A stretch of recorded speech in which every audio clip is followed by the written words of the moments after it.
அன்பான யாஸ் சேனல் நேயர்களே, என்ன நடக்குது இங்கே? மனித உயிர் மிருகங்களின் உயிரை விட மலிவானதா, கேவலமானதா, அற்பமானதா?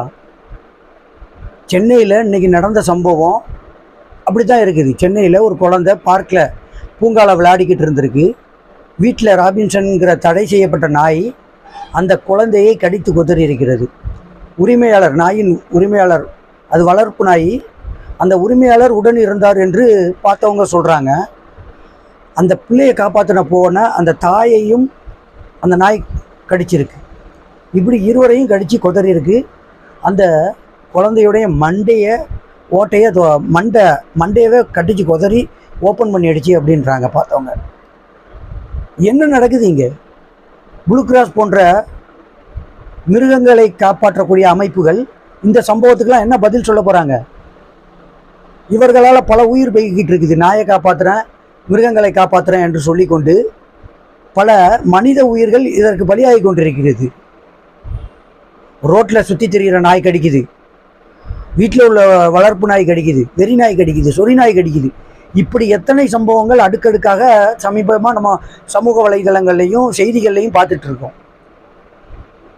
இவங்க பாட்டுக்கு வீட்டில் இருந்துக்கிட்டும் ஆஃபீஸில் இருந்துக்கிட்டும் மிருகங்களை காப்பாற்றணும், அதை ஒன்றும் செய்யக்கூடாது, துன்புறுத்தக்கூடாது அப்படின்றாங்க. உண்மையிலே அது துன்புறுத்தக்கூடாது தான். ஆனால் இது போன்ற சம்பவங்களுக்கு இவர்கள் பொறுப்பேற்பார்களா?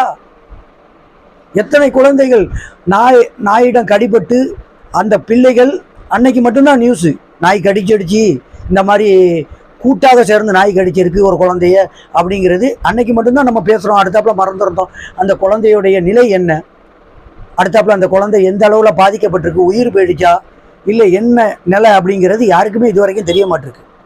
அதை யாருமே கண்டுக்கிறதும் இல்லை, அதோட கடந்து போயிடுறோம். ஆனால் இது ஒரு பெரிய துயரமாகவே இருக்கிறது. வாகனங்களில் நம்ம போய்கிட்டு இருக்கிறோம், திடீர்னு நைட் நேரங்களில் பார்க்கும்போது அந்த நாய் வந்து துரத்தும். சில நேரத்தில் சில பேர் காலால் எட்டி உதைப்பாங்க, அந்த நாய் கடிச்சிடும். சில பேர் கீழே விழுந்துடுறாங்க.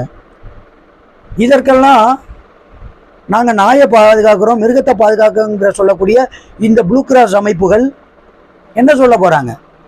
எத்தனை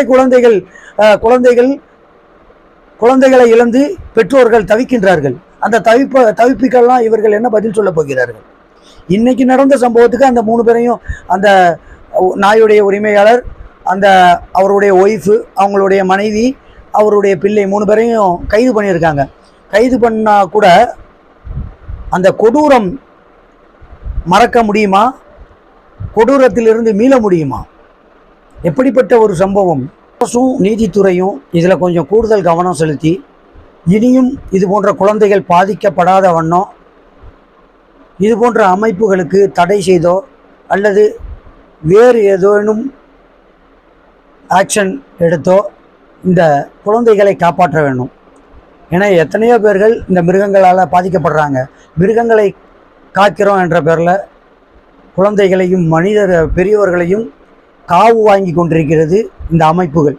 எனவே அரசும் நீதித்துறையும் இதற்கு ஒரு சரியான தீர்வை காண வேண்டும்.